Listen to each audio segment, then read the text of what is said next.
sa puson. Sa likod wala pa, sa balakang. So hilab na sa'yo ito. Ito ay, nasasabi mo siyang, para sa'yo ay hilab na ito. No. Ito pong ngayon, hilab, na hilab. Sabihin mo kung may hilab ha, titignan natin kung hilab talaga. Ay, ikita ha.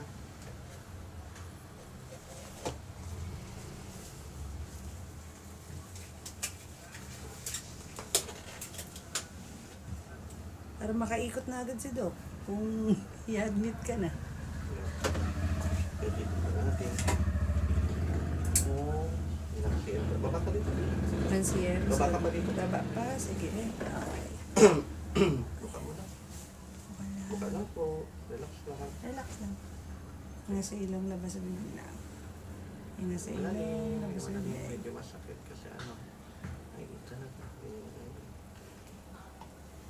Wala din po. Okay.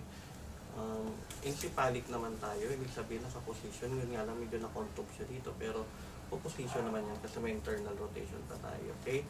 Medyo mataas pa station negative 1. Positive bow. Andito pa yung panubigan mo. Tapos ang CM natin ay 3, 4, 5, 6 cm. 100% efface. Ibig sabihin, manipis na yon, 100 sure. Aanak ka within this day. 3, 4, 5, 6, 7. Pag nahilap siya, mas lalo siyang nadadilate kasi naitutulak siya ng Itulak kasi. 3, 4, 5. Okay. Ayan. Tatawagin ko yung OB mo ha, para ma-inform siya sa assessment ko sa iyo. Okay. Wala ka naman asthma. Wala sakit sa puso. Okay. 38 weeks and 5 days. Sana hindi naman nakapupo yan si baby mo ha.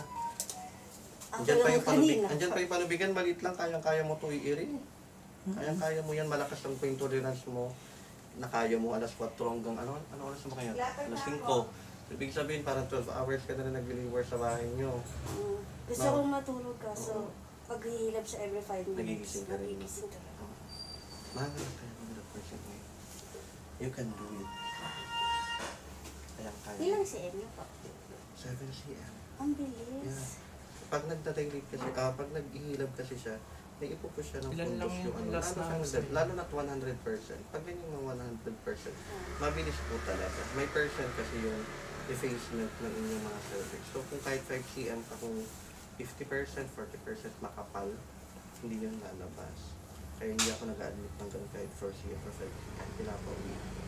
Pero pag mga ganyan 3 cm or 2 cm, tas 100%, mabilis po. Lalo pag may contraction, hilab.